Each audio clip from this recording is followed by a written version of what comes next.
Hello student, मैं Rahul Sharma Rahul study centre में आपका स्वागत करता हूं। आपको पता है कोरोना के केसेस काफ़ी बढ़ रहे हैं। इस वजह से अब आपकी सभी क्लासेस ऑनलाइन चलेंगी। तो आपको केवल ऑनलाइन में रिवीजन कराया जा रहा है। जो आपके टॉपिक करा दिए हैं वो ही एग्ज़ाम में आने वाले हैं। तो आप विधिवत रूप से अपनी तैयारी करते रहें। तो देखो, आज मैं आपको जो मैंने ऑफलाइन क्लासेस में बताया था ई व्यवसाय की कार्यप्रणाली, आज उसी को मैं केवल आपको रिवाइज करा रहा हूँ। आपको पहले से जानकारी है ई व्यवसाय किसे कहते हैं, तो ई व्यवसाय की कार्यप्रणाली को पढ़ते हैं। तो देखो, जब ई व्यवसाय आप करते हो तो ई व्यवसाय किस तरीक़ा से किया जाता है, उसको किस तरीक़ा से संचालित किया जाता है, उसकी एक कार्यप्रणाली होती है, उसके बारे में आज हम पढ़ेंगे। तो देखो, सबसे पहले ई व्यवसाय में हम क्या करते हैं, संबंधित वेबसाइट की खोज। जब आप कोई माल खरीदना चाहते हैं, कोई वस्तु खरीदना चाहते हैं, जैसे आप एक दुकान पर अगर कोई वस्तु खरीदना चाहते हैं, क्रय करना चाहते हैं, तो आप एक दुकान पर जाते हो। उसी प्रकार जैसे आप ऑनलाइन जब कोई चीज़ खरीदते हैं तो सबसे पहले आपको वेबसाइट के बारे में पता होना चाहिए कि हमें कौन सी वेबसाइट से कौन सी चीज़ खरीदनी है। तो सबसे पहले क्या करते हैं, हम संबंधित वेबसाइट की खोज। तो वेबसाइट की खोज करते हैं। तो देखो, एक बार हम इसको रीड भी कर सकते हैं वेबसाइट की खोज को। एक इच्छुक क्रेता किसी उपयुक्त विक्रेता की उसी प्रकार की खोज करता है जिस प्रकार की वह किसी दुकान पर कुछ क्रय करने जाता है। यानी उसी प्रकार की वस्तु ऑनलाइन के माध्यम से। देखो, पहले आपको पता था, पहले ऑनलाइन का माध्यम नहीं था, ऑनलाइन चीज़ें नहीं खरीदी जाती थी। अब आप घर बैठे भी अपनी कोई भी वस्तु जो आपके ज़रूरत की है उसको मंगा सकते हैं। तो देखो, सबसे पहले आपको ई व्यवसाय में इसके लिए वह निम्नलिखित कदम उठाता है। सबसे पहला देखो,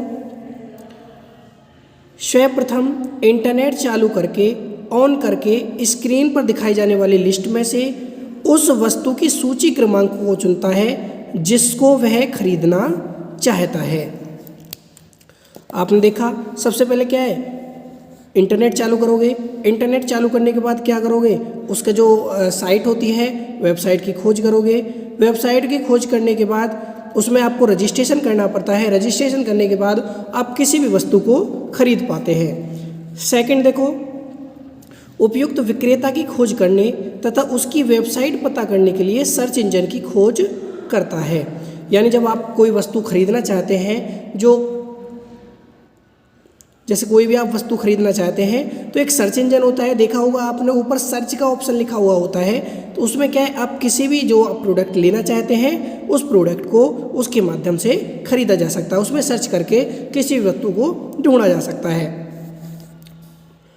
या उपयुक्त विक्रेता की वेबसाइट का पता किसी दूसरी वेबसाइट में दिए गए विज्ञापन से या अपने किसी मित्र से भी कर सकता है। तो सबसे पहले आप इतनी बात समझो, सबसे पहले आपको क्या करना है, संबंधित वेबसाइट की खोज करनी है कि आपको प्रोडक्ट जो है किससे खरीदना है। जैसे अमेजॉन है, अमेजॉन की साइट होती है तो अमेजॉन से प्रोडक्ट खरीदना है, या स्नैपडील से प्रोडक्ट खरीदना है, या फ्लिपकार्ट से खरीदना है, ये आपको चूज करना है। अब आगे देखो, वेबसाइट में इच्छित उत्पाद की खोज। देखो, इससे क्या मतलब होता है, जब देखो आप अगर किसी बाज़ार में कोई सामान खरीदने के लिए जाते हैं तो आप एक दुकान से दूसरे दुकान पर घूमते हो, दूसरे दुकान से तीसरी दुकान पर घूमते हो। तो आपको पता है उसी प्रकार ऑनलाइन होता है, उसमें भी एक दुकान की तरह ही वो कार्य करता है। अगर आपको एक जगह पसंद माल नहीं आ रहा है तो दूसरी साइट पर जाके खरीदते हो। तो उसके बाद क्या करना होता है, वेबसाइट में इच्छित उत्पाद की खोज। वेबसाइट पर भी बहुत सारी दुकानें होती हैं, तो एक ही प्रोडक्ट अलग अलग चीज़ों में मिलते हैं, अलग अलग रेट पर मिलते हैं। तो आप अपने अनुसार जो उचित वस्तु होती है, जो इच्छित वस्तु होती है, उसको आप छांट कर खरीद सकते हो। तो ये क्या होता है, वेबसाइट में इच्छित उत्पाद की खोज। तो देखो, इसको पढ़ो। जिस प्रकार एक ग्राहक अपनी इच्छित वस्तु खरीदने के लिए एक दुकान से दूसरी दुकान पर या एक विभाग से दूसरे विभाग में घूमता है, उसी प्रकार वह सर्च इंजन की सहायता से अपनी इच्छित वस्तु अथवा सेवा को छांटकर उसका संपूर्ण विवरण स्क्रीन पर शब्दों में तथा चित्रों एवं रेखा चित्रों में देख लेता है। अब आपने देखा होगा, सर्च इंजन में जब आप कोई प्रोडक्ट को डालते हैं तो एक स्क्रीन पर पूरा विवरण आता है वो शब्दों के माध्यम से आ सकता है, चित्रों के माध्यम से आ सकता है, रेखा चित्रों के माध्यम से आता है। उस चित्रों के माध्यम को देखकर आप किसी भी अपनी इच्छित वस्तु को छांट कर ले सकते हैं या क्रय कर सकते हैं। तो सेकंड है, सबसे पहले आपने क्या किया, संबंधित वेबसाइट की खोज की। उसके बाद सेकंड क्या किया, वेबसाइट में इच्छित उत्पाद की खोज। थर्ड क्या होता है, जैसे आप ऑफलाइन करते हैं, जैसे आप किसी मार्केट में अगर खरीदने के लिए जाएंगे, सबसे पहले तो आपको पता होना चाहिए कि दुकान कौन सी है। उसके बाद आपको पता होना चाहिए कि उत्पाद कौन सा खरीदना चाह रहे हैं। फिर थर्ड है आपूर्तिकर्ता के साथ मोल भाव, यानी आपूर्तिकर्ता से मोल भाव करना पड़ेगा। जैसे आप ऑफलाइन जाते हैं, कोई सामान है, सपोज करो 10,000 रुपये का सामान है, उससे कहते हैं सर 10,000 नहीं 8,000 लगा लो, तो ऐसे मोल भाव करते हैं। ऐसी प्रकार आप ऑनलाइन के माध्यम से भी मोल भाव कर सकते हैं, वस्तु का दाम कम ज़्यादा कर सकते हैं। तो ऑनलाइन के माध्यम से भी मोल भाव किया जाता है। तो देखो इसे पढ़ के, कभी कभी विक्रेता यह महसूस करता है कि माल अथवा सेवा की शर्तों के विषय में पूर्तिकर्ता से तोल मोल की आवश्यकता तो है, तो ऐसी स्थिति में विक्रेता पूर्तिकर्ता से टेलीफोन पर मोल भाव करके वस्तु तत्व अथवा सेवा का ऑर्डर दे सकता है। विशेष परिस्थितियों में माल का मोल भाव अथवा समझौता करने की सुविधा वेबसाइट पर ही होती है। क्लियर? यानी अगर आपको कोई मोल भाव करना है, कोई आपको एग्रीमेंट करना है, समझौता करना है, वो आप उसकी जो सेवा होती है वो वेबसाइट पर ही आपको आसानी से मिल जाती है। क्लियर? थर्ड देखो, भुगतान करना, यानी आपको पता है ऑनलाइन के माध्यम से ही आप क्या कर सकते हो, भुगतान कर सकते हो। अब भुगतान वो कैसे किया जा सकता है, क्रेडिट कार्ड के माध्यम से किया जाता है, आजकल वॉलेट है, वॉलेट के माध्यम से किया जाता है। तो यानी ऑनलाइन के माध्यम से आप इंटरनेट की सहायता से ही क्या करते हैं, भुगतान भी करते हैं। तो देखो इंटरनेट के माध्यम से भुगतान भी किया जा सकता है। माल का खरीदार आदेश के साथ ही बैंक के द्वारा जारी किए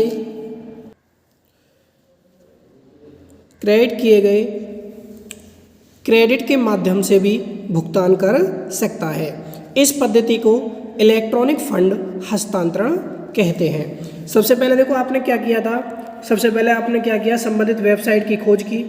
वेबसाइट की खोज करने के बाद आपने क्या किया, उत्पाद की खोज की। उत्पाद की खोज आपने सर्च इंजन के माध्यम से की। जब आपने देखा होगा गूगल की तरह एक तरीका से आता है, उस पर सर्च लिखा हुआ होता है। जब आपको कोई प्रोडक्ट खरीदना होता है तो उस पर आप प्रोडक्ट को डालते हैं और आपका जो भी प्रोडक्ट है वो रेखा चित्र के माध्यम से, चित्रों के माध्यम से, स्क्रीन पर शब्दों के माध्यम से आ जाता है। फिर आगे है आपने क्या किया, मोल भाव की, यानी ऑनलाइन के माध्यम से आपको साइट सेवाएं उपलब्ध कराती हैं मोल भाव करने के लिए। और लास्ट में आपने क्या किया, भुगतान कर दिया। भुगतान आप क्रेडिट कार्ड के माध्यम से कर सकते हैं, बहुत सारे वॉलेट होते हैं, वॉलेट के माध्यम से, इंटरनेट के माध्यम से किया जा सकता है। और 5 होता है सपुर्दगी। अब सपुर्दगी क्या होता है, डिलीवरी, यानी आपको पता है जो डिलीवरी होती है, जब आपने कोई प्रोडक्ट खरीदा और उसका आपने पैसे की पेमेंट कर दी ऑनलाइन ही, उसके बाद आपको डिलीवरी लेनी पड़ती है। अब डिलीवरी जो होती है वो 2 तरीक़ा से दी जाती है। एक तो फिजिकली डिलीवरी होती है जिसे हम भौतिक डिलीवरी बोलते हैं, और सेकंड होती है जो आपको कंप्यूटर सेट पर ही प्राप्त हो जाती है, कंप्यूटर पर ही प्राप्त हो जाती है, मोबाइल पर ही प्राप्त हो जाती है। जैसे कंप्यूटर सॉफ्टवेयर, अगर आप कोई कंप्यूटर सॉफ्टवेयर खरीदना चाहते हैं, ऐसा तो नहीं है कंप्यूटर सॉफ्टवेयर को अपने हाथ में लेके उछालोगे। कंप्यूटर सॉफ्टवेयर क्या होता है, एक सॉफ्टवेयर होता है, वो आप क्या कर सकते हो, यूज कर सकते हो। विमानों की टिकट, वो भी आपको पता है आज के टाइम में मोबाइल पर ही आप ले लेते हो, मोबाइल पर ही वो टिकट मान्य होती है। होटल आरक्षण, टेप, सीडी, सूचनाएं, जैसे आप न्यूज़ वगैरह भी आजकल देखते होंगे, मोबाइल में लोग पढ़ते रहते हैं। जैसे आपको कोई किताब लेनी है ऑनलाइन माध्यम से, तो आजकल किताब भी PDF के रूप में इंटरनेट पर ही प्राप्त हो जाती हैं। तो ऐसी भी डिलीवरी की जाती हैं। तो इनकी सुपुर्दगी डाउनलोडिंग द्वारा ऑनलाइन पर ही कर दी जाती है, इसे ऑनलाइन वितरण कहते हैं। एक तो ये डिलीवरी होती है। सेकंड, वह माल जिसकी सुपुर्दगी कोरियर से अथवा डीलर के द्वारा अपना आदमी भेजकर कराई जाती है, उसे आदेश की भौतिक सुपुर्दगी या फिजिकल डिलीवरी कहते हैं। यानी जब आपने देखा होगा बहुत से, जब आप कोई जैसे बैग, आपने कोई बैग ऑर्डर किया, लैपटॉप बैग ऑर्डर किया, तो आपको पता है जब बैग की डिलीवरी होती है तो वो कुछ 2 या 3 दिन बाद होती है। तो ऐसी डिलीवरी क्या होती है, भौतिक डिलीवरी या फिजिकली डिलीवरी। ठीक है। और 6 होता है बिक्री उपरोक्त सेवा। अब बिक्री आपको पता है, जैसे आप कोई चीज़ खरीदना चाह रहे हैं, ऑनलाइन कोई चीज़ खरीदी है आपने, सपोज करो आपने बाइक खरीदी है, तो बाइक ऐसा तो नहीं है आपको मोबाइल में मिल जाएगी या बाइक तुरंत ही आपको मिल जाएगी। उसके लिए आपको कहाँ जाना पड़ता है, किसी वर्कशॉप पर जाना पड़ता है। वर्कशॉप से अपनी जो बुक करी हुई बाइक है उसको आप आसानी से खरीद सकते हो। तो इसे हम कहते हैं बिक्री उपरोक्त सेवा। तो देखो इसे कोई पढ़ सकते हैं। कुछ पूर्तिकर्ता ऑनलाइन पर बिक्री उपरांत सेवा प्रदान करते हैं। जिन वस्तुओं को ऑनलाइन पर बिक्री उपरांत सेवा नहीं दी जा सकती है उन्हें वर्कशॉप में लाकर यह सेवाएं प्राप्त की जा सकती हैं। तो इसे हम क्या कहते हैं, बिक्री उपरांत सेवा। तो देखो आपके लिए अच्छी चीज़ है, आप इसको रिवाइज करते रहें। आपके अब ऑनलाइन एग्जाम होंगे तो ऑनलाइन एग्जाम की भी आप तैयारी करते रहें। तो आज के लिए इतना ही। Thank you for watching.